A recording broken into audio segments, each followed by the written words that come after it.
Hi, welcome to our news. நம்ம இன்னைக்கு என்ன பார்க்க போறோம்னு பார்த்தீங்கன்னா சிஎஸ்கே விசஸ் ஆர்சிபி மேட்ச் தான். ஆமாங்க, இந்த மேட்ச்ல இப்போ எல்லாருக்கும் உள்ளேயும் ஓடிட்டு இருக்கிற ஒரே ஒரு விஷயம் என்ன அப்படின்னா, ஏன் தோனி லேட்டா பேட்டிங் ஆர்டர் வந்தாரு அப்படிங்கிறது தான். அதை பத்தி ஃபுல் டீட்டெயில்ஸும் நம்ம இந்த வீடியோவில் பார்க்கலாம். இது இந்த மேட்சை எவ்வளோ இம்பாக்ட் பண்ணுச்சு அப்படிங்கிற விஷயத்தையும் நம்ம பொறுத்திருந்து பார்ப்போம். வாங்க வீடியோக்குள்ள போகலாம்.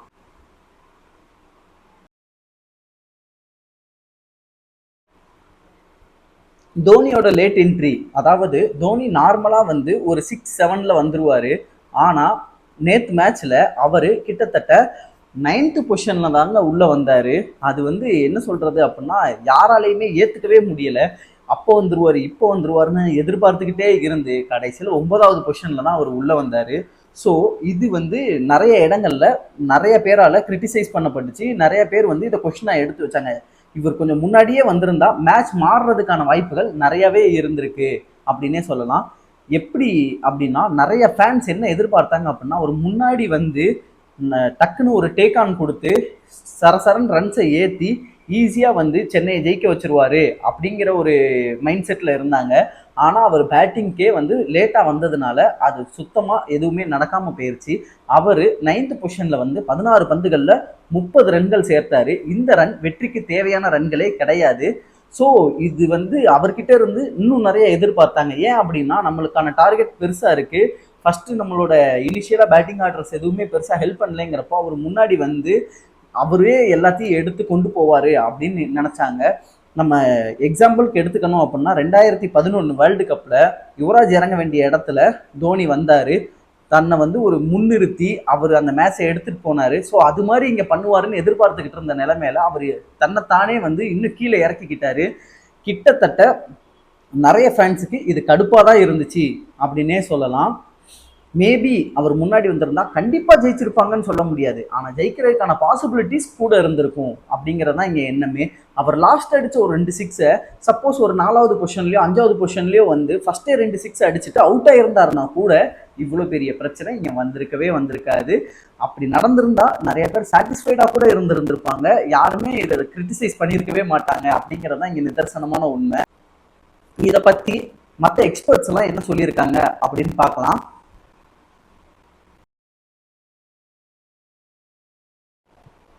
சேன் வாட்சன் இதுக்கு என்ன சொல்லியிருக்காரு அப்படின்னா, Dhoni should have batted higher to maximise impact.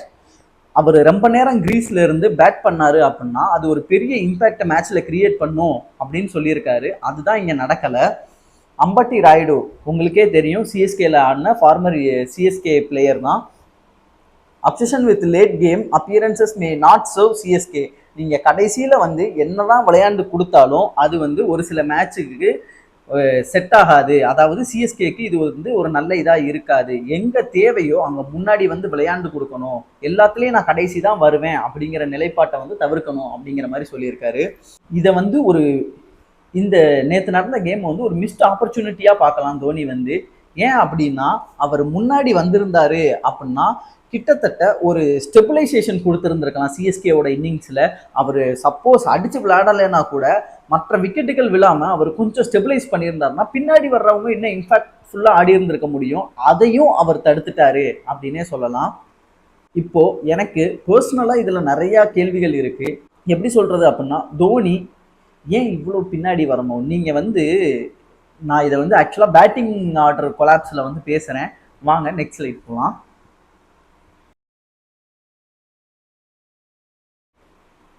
CSK stop order collapse ஆயிடுச்சு டோட்டலாக அப்படின்னே சொல்லலாம். ஸோ இது என்ன நடந்துச்சு அப்படிங்கிறத பார்க்கலாம். டாப் ஆர்டர்னு எடுத்துக்கிட்டிங்கன்னா மோஸ்ட்டாக எல்லாருக்கும் ஞாபகத்துக்கு வர்றது ஒரு திரிபாத்தியோ ஒரு ரச்சின் ரவீந்திராவோ கிடையாதுங்க. அதை ஃபஸ்ட்டு சிஎஸ்கேவோட ஃபேன்ஸ் எல்லாருக்குமே தெரியும். டாப் ஆர்டர்னு சொன்னாலே பெருசாக இப்போ இருக்கிற நிலைமையில எல்லாத்துக்கும் மைண்டுக்கு வர்றது கேப்டன் கெய்க்வாடு தான். அவர் அவுட் ஆஃப் ஃபார்மில் இருக்காரு அப்படின்லாம் சொல்லவே முடியாது. ஏன்னா ஃபர்ஸ்ட் மேட்ச்சில் ஒரு 50+ ஆடி இருக்காரு. ஃபார்ம் அவுட்டுங்கிறதெல்லாம் எனக்கு தெரிஞ்சு தெரியல. மேபி அவர் டவுன் த ஆர்டர் ஆடுறது தான் இதோட பெரிய பிரச்சனையாக இருக்குமோ அப்படின்னு எனக்கு தோணுது. அவர் மேபி முன்னாடி இறங்கினாரு அப்படின்னா, அதாவது ஓப்பன் பண்ணாருன்னா இன்னும் கொஞ்சம் பெட்டரா இருக்கும் அப்படின்னு எனக்கு தோணுது பர்சனலா. உங்களுக்கு என்ன தோணுதுங்கிறத நீங்க கமெண்ட் பாக்ஸ்ல கமெண்ட் பண்ணுங்க. அதே மாதிரி என்ன அப்படின்னா, ராகுல் திரிபாதி பாத்தீங்க அப்படின்னா, அவரால் அந்த ஓப்பனிங் பொசிஷனை வந்து கேபிட்டலைஸ் பண்ண முடியல. அதை கிராப் பண்ணி அவரால் ரன் ஸ்கோர் பண்ண முடியல. வேகமா ஏர்லியரா அவுட் ஆயிடுறாரு. ஸோ ப்ரெஷர் வந்து ஈஸியா பில்ட் ஆயிருது சிஎஸ்கே பேட்டிங் லைன் அப் மேல. கெய்க்வாடுக்கே இது வந்து ஹெவியான ப்ரெஷரா இருக்கு. அதை தாண்டி மேக்சிமம் ப்ரெஷர் யாருக்கு விழுதுன்னு பாத்தீங்கன்னா, another opener for Rachin Ravindra ரொம்ப பெரிய ப்ரெஷர்ல போய் விழுறாரு. ஃபர்ஸ்ட் மேட்சும் இதான் நடந்துச்சு, செகண்ட் மேட்சும் இதான் நடந்துச்சு. தீபக் ஹூடா மேல ஃபர்ஸ்ட் 2 விக்கெட்ஸ் விழுந்தோன்னையும் ஹெவி ப்ரெஷர் விழுது. அவர் அந்த ப்ரெஷரை தாங்கி ஆடக்கூடிய பிளேயரா இப்போ வரைக்கும் தெரியல. அவர் not capable for this place அப்படிங்கிற மாதிரி தான் இருக்கு. ஆனாலும் சிஎஸ்கே இன்னும் அவரை ட்ரஸ்ட் பண்றாங்க. பார்க்கலாம் இது எந்த அளவுக்கு ஒர்க் அவுட் ஆக போகுதுங்கிற ஐடியா எனக்கு சுத்தமா கிடையவே கிடையாது. என்கிட்ட கேட்டா பேட்டிங் லைனப்பை கண்டிப்பா சேஞ்ச் பண்ணும் சிஎஸ்கே. அப்பதான் வின்னிங் ஸ்ட்ரீக்குள்ள போகவே முடியும்.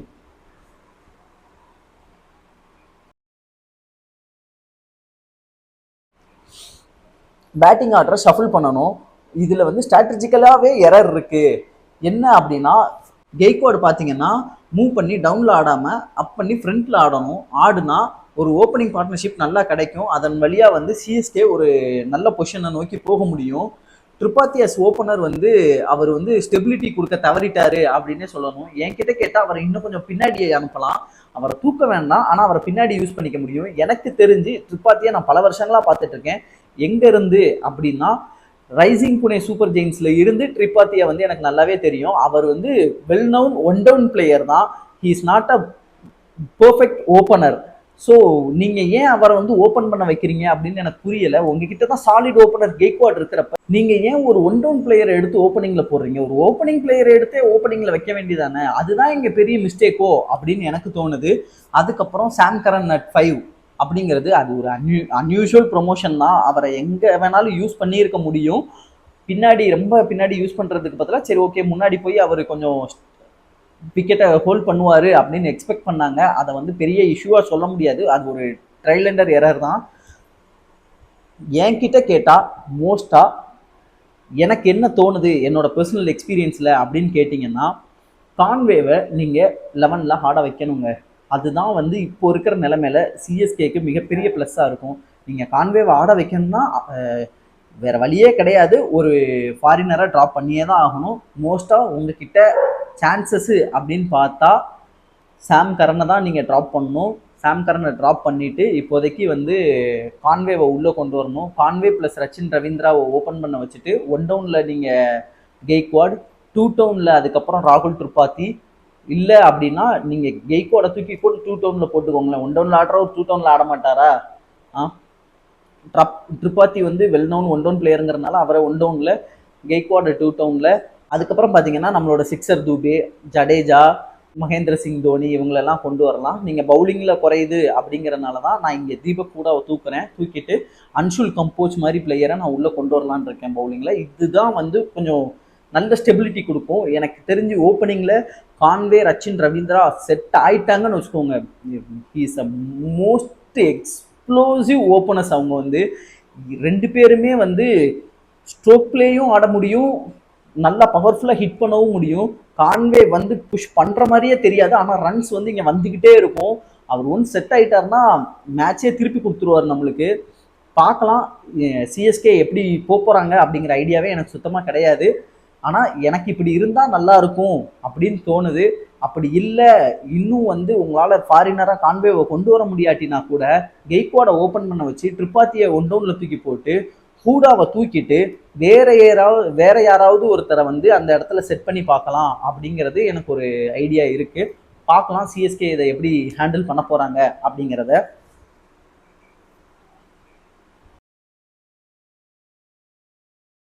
RCB's victory, a well rounded performance அப்படின்னே சொல்லலாம். ஆர்சிபி வந்து ரொம்ப சூப்பராக பெர்ஃபார்ம் பண்ணாங்க. நான் ஆக்சுவலாக ஃபர்ஸ்ட்லேருந்து பார்த்துட்டு இருக்கேன். ஃபர்ஸ்ட் இனிஷியலாக வந்த உடனேவே வந்து அப்படியே வந்து பில் சால்ட் வந்து அப்படியே ஃபுல்லாக டேக் ஆன் பண்ணாரு. கிட்டத்தட்ட சொல்லணும்னா விராட் கோலிக்கு ஸ்ட்ரைக்கும் வரல, விராட் கோலியால் பெருசாக ஸ்ட்ரைக் பண்ணவும் முடியலை. ஃபுல்லாக பில் சால்ட் அப்படியே வந்து டேக் ஆன் பண்ணி கொண்டு போனார். அதுக்கடுத்து 1 டவுனில் வந்த படிகள் அவருமே வந்து பெரிய இம்பேக்ட் கிரியேட் பண்ணிட்டு போயிட்டார் பேட்டிங்கில். ஸோ அவங்க வந்து பேட்டிங் சைடும் நல்லா தெரிஞ்சாங்க. பின்னாடி லாஸ்ட்டாக வந்து டிம் டேவிட் முடிச்சு கொடுத்தது, நடுவில் அவங்க கேப்டனோட பட்டிதாரோட கேம் எல்லாமே பர்ஃபெக்டாக இருந்துச்சு பேட்டிங்கில். ஃபீல்டிங்குமே சூப்பராக பண்ணாங்க, எக்ஸப்ஷனலி வெல். பவுலிங் அல்டிமேட் பண்ணிட்டாங்க அப்படின்னே சொல்லலாம். ஹசில்வுட் வந்து த பர்ஃபெக்ட் லைன் அப்படியே போட்டுட்டே இருக்கார் அந்த லைன் அண்ட் லென்த்தில். அவர் வந்து மாறவே மாட்டேங்கிறாரு. அதுவும் இல்லாமல் அவரோட ஹைட்டுக்கு அவருக்கு ஒரு எக்ஸ்ட்ரா பவுன்ஸ் கிடைக்குது. அதுதான் நேற்று ஆக்சுவலாக மேட்சே மாற்றினச்சு அப்படின்னே சொல்லலாம். அங்கே தான் வந்து சிஎஸ்கே கொஞ்சம் லாக் ஆகிட்டாங்க அப்படின்னு எனக்கு தோணுது, அந்த எக்ஸ்ட்ரா பவுன்ஸில் தான். அது போக அவங்களோட பவுலர் சுயாஷ் சர்மாவாக இருக்கட்டும், அதுக்கப்புறம் பார்த்தீங்கன்னா எஸ் தயால், இவங்க எல்லாருமே வந்து சூப்பராக பவுல் பண்ணாங்க. அவங்களோட பிளான்ஸில் ரொம்ப கரெக்டாக இருந்தாங்க அப்படின்னே சொல்லலாம். பட்டிதார் வந்து நல்லா சார்ஜ் பண்ணார் பேட்டிங்கில். 32 பால்ல 51 ரன்கள் எடுத்து கொடுத்தாரு. அதுக்கப்புறம் சால்ட் அண்ட் படிகள் நான் சொன்ன மாதிரி ஒரு பெரிய மொமெண்டம் கிரியேட் பண்ணி கொடுத்தாங்க அவங்களுக்கு பேட்டிங்ல. டேவிட் வந்து லாஸ்டா நல்லா ஃபினிஷ் பண்ணாரு, ஒரு ஹேட்ரிக் சிக்ஸஸ் எல்லாம் அடிச்சு அந்த இன்னிங்ஸே சீல் பண்ணி கொடுத்தாரு ஆர்சிபிக்காக.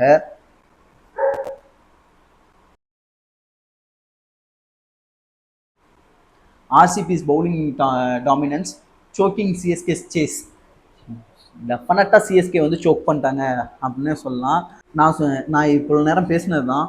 எஸ் தயால் வந்து நல்லா கண்ட்ரோல்டாக பவுல் பண்ணார். கிட்டத்தட்ட 29 ரன்களுக்கு 2 விக்கெட்டுகள் எடுத்தார். அந்த சேஸை வந்து செம்மையாக கண்ட்ரோல் பண்ணி கொண்டு போனார்.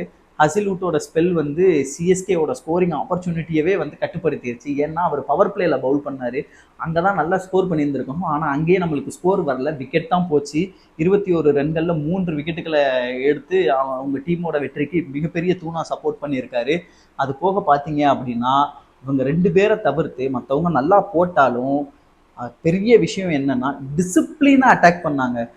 Kept CSK under constant pressure. அவங்க மேலே ப்ரெஷர் போட்டே இருந்தாங்க ரெகுலராக. பவுண்டரிஸ் கொடுக்கவே இல்லை, அப்படியே டைட்டராக வச்சுக்கிட்டே இருந்தாங்க அவங்க எண்டை.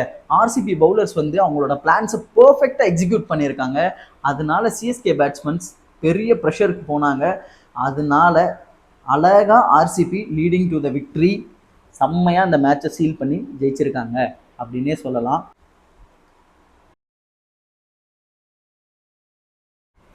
Tactical flaws and inconsistence. So எனக்கு தெரிஞ்சு இந்த மேட்சோட மிகப்பெரிய தவறு என்ன அப்படின்னா தோனியோட லேட் என்ட்ரி தான். இது வந்து ஒத்துக்கவே முடியாது. இதனால தான் மேட்ச் போச்சு அப்படிங்கிறத என்னால் அஷ்யூர்டாக சொல்ல முடியும். அதுக்கு அடுத்ததாக பார்த்தீங்கன்னா டாப் ஆர்டர் ஃபெயிலியர். நான் வந்து என்னோட ஷார்ட்ஸில் பார்த்துருந்தீங்கன்னா சொல்லியிருந்திருப்பேன், ஆர்ஆருக்கு வந்து ஒரு பெரிய பேட்டிங் லைனப் செட்டே ஆகலை. அவங்க வந்து அந்த அளவுக்கு நல்ல டீமாகவே தெரியலை பேட்டிங் வைஸ்டா. அவங்களோட இதே வந்து இப்போதான் வெட்ட வெளிச்சத்துக்கு வந்திருக்கு பேட்டிங் லைனப்பே அப்படிங்கிறத சொல்லியிருந்தேன். கிட்டத்தட்ட எனக்கு தெரிஞ்சு சிஎஸ்கேவும் அதே இதில் தான் இருக்காங்க. சும்மா போன ஃபர்ஸ்ட் மேட்ச்சில் பார்த்தீங்கன்னா ஒரு என்ன சொல்கிறதுன்னா ஓப்பனிங்கில் வந்து ரச்சின் ரவீந்திரா கொஞ்சம் நின்று விளையாண்டு கொடுத்தாரு. அதுக்கப்புறம் ஒன்றொன்றில் கேப்டன் வந்து நல்லா ஒரு புஷ் கொடுத்தாரு. அதனால ஈஸியாக வின் பண்ணிட்டாங்க சென்னை. அவங்க 2 பேரும் தவறுனாங்க அப்படின்னா என்ன நடக்கும் அப்படிங்கிறத தான் இங்கே காமிச்சிருக்காங்க. ஏன்னா மிடில் ஓவர்ஸில் ஸ்ட்ரைக் பண்ணுறதுக்கு இங்கே ஆளே கிடையாது. மிடில் ஓவர் ஸ்டெபிலிட்டி இல்லவே இல்லை சென்னை கிட்டக்க. அதுதான் இங்கே மிகப்பெரிய இஷ்யூ. மிடில் ஓவரில் உங்களுக்கு ஸ்டெபிலிட்டி கொடுக்கணும் அப்படின்னா நீங்கள் வந்து ஒரு நல்ல பிளேயரை அந்த இடத்துல போட்டே ஆகணும். என்ன அப்படின்னா சிக்ஸர் தூபே உங்களுக்கு ஸ்டெபிலிட்டி கொடுக்க மாட்டார், ஆனால் வந்து ஒரு மிகப்பெரிய பவர் கொடுப்பாரு அந்த இடத்துல. ஸோ அவரை ஸ்டெபிலிட்டிக்காக நீங்கள் யூஸ் பண்ண முடியாது. உங்களுக்கு ஒரு ஸ்டெபிலிட்டி பேட்டர் வேணும். தீபக் கூட அந்த ஸ்டெபிலிட்டி அங்கே கொடுக்கல. கண்டிப்பாக அதுக்கான ரிப்ளேஸ்மெண்ட் தேவைப்படுது. எனக்கு நேற்று மேட்ச்சில் என்ன தோணுச்சு அப்படின்னா, நீங்கள் வந்து சாம் கரனை நம்பர் 5ல் புஷ் பண்ணுறீங்க அப்படின்னா அவரை ஏன் புஷ் பண்ணும்? அவருக்கு பதிலாக நீங்கள் தான் வந்து தோனி வந்து எப்படியும் முன்னாடி வரப்போகிறது இல்லைங்கிறத அப்படியே ஃபிக்ஸ் பண்ணியிருந்திருப்பாரு கண்டிப்பாக. ஸோ அப்படி இருக்கிற நிலமையில நீங்கள் வந்து அது ஆக்சுவலாக பவர் பிளே தான் போய்கிட்டு இருந்துச்சு. 4.3 என்னமோ தான் ஓவர்ஸு அவர் உள்ளே வர்றப்போ, கரண் உள்ளே வர்றப்போ. அதுக்கு பதிலாக நீங்கள் என்ன பண்ணியிருந்திருக்கலாம்னா, நீங்கள் அதுவும் இல்லாமல் ஆல்ரெடி ஒரு லெஃப்ட் இருக்காரு, நீங்கள் இன்னொரு லெஃப்ட்டை தான் புஷ் பண்ணிக்கிட்டு இருந்தீங்க. அந்த டைமில் அஸ்வினை புஷ் பண்ணியிருந்திருக்கலாமே. நீங்கள் அஸ்வினை எப்படி பார்த்தாலும் முன்னாடி தான் ஆட வச்சிருக்கீங்க உங்களுக்கு முன்னாடி. அதுக்கு அவர் இன்னும் டாப் ஆர்டரில் புஷ் பண்ணியிருந்தா எனக்கு தெரிஞ்சு கொஞ்சம் பெட்டராக இருந்திருக்கும்னு தோணுது. ஏன் அப்படின்னா தமிழ்நாடு பிரீமியர் லீக் டிஎன்பிஎல்ல அஸ்வின் வந்து ஓப்பன் பண்ணிக்கிட்டு இருக்காரு. ஸோ செம்மையாக தான் ஆடி இருக்காரு. அதுவும் சேப்பாக் ஸ்டேடியம் அவருக்கு எனக்கு தெரிஞ்சு நல்லா ப்ளே பண்ணியிருந்திருப்பாரு. எல்லா லூப் ஹோல்ஸும் அவருக்கு தெரியும். நீங்கள் அவரை நம்பர் 5ல போட்டிருந்தீங்க அப்படின்னா, பவர் பிளேயில் வந்திருந்தாருன்னா ஷுவராக சொல்கிறேன், அவர் வந்து சர்க்கிளை தாண்டி கண்டிப்பாக கிளியர் பண்ணியிருந்திருப்பாரு. அவர்கிட்ட இருந்து கொஞ்சம் ரன்ஸ் கிடச்சிருந்திருக்கும். கடைசியில் வந்து அவர் நிறைய ஷார்ட்ஸ் ட்ரை பண்ணார். அதெல்லாம் முன்னாடி பண்ணியிருந்தாருன்னா கண்டிப்பாக ரன்ஸ் வந்திருக்கும். மொமெண்டம் மாறி இருந்திருக்கும். அதை ஏன் இவங்க பண்ணலை, ஏன் கரனை புஷ் பண்ணாங்கன்னு தெரியல. ஆனால் கரனை வந்து புஷ் பண்ணது வந்து தப்புன்னு சொல்ல மாட்டேன். அதுக்கு வேற ஏதாவது இன்னொரு ஆல்டர்னேட் ஆப்ஷன் பார்த்துருந்துருக்கலாம் அப்படின்னு தான் நான் சொல்கிறேன். அது ஒரு ட்ரையல் அண்டர் எரர் தான். நான் ஓகே, அதை அக்செப்ட் பண்ணிக்கிறேன். ஆனால் தோனியோட விஷயத்த நான் அக்செப்ட் பண்ணிக்கவே மாட்டேன். நான் ஒரு தோனி ஃபேன் தான், நான் இல்லைன்னு சொல்ல. ஆனால் அதுக்கு முன்னாடி நான் கிரிக்கெட்டுக்கு பெரிய பெரிய ஃபேன். அதுக்கப்புறம் தான் அவர்.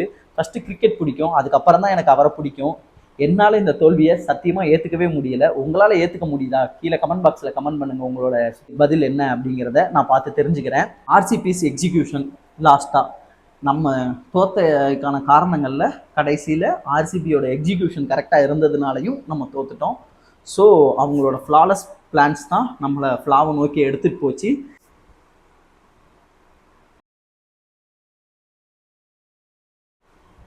Key takeaways and next step. கண்டிப்பாக சென்னை சூப்பர் கிங்ஸ் அவங்களோட பேட்டிங் ஆர்டரை ரிவ்யூ பண்ணியே ஆகணும். அவங்க கண்டிப்பாக ரீதிங்க் பண்ணி பேட்டிங் லைனப்பை சேஞ்ச் பண்ணல அப்படின்னா மேலும் மேலும் பல தோல்விகளுக்கு அது ஒரு படிக்கெல்லாம் அமையும் அப்படின்னே சொல்லலாம். ரெண்டாவது, தோனி ஏர்லியராக வரணும். தோனி ஏர்லியராக வந்தால் இன்னும் கொஞ்சம் பெட்டராக இருக்கும் எல்லா மேட்சஸ்லேயுமே வந்து.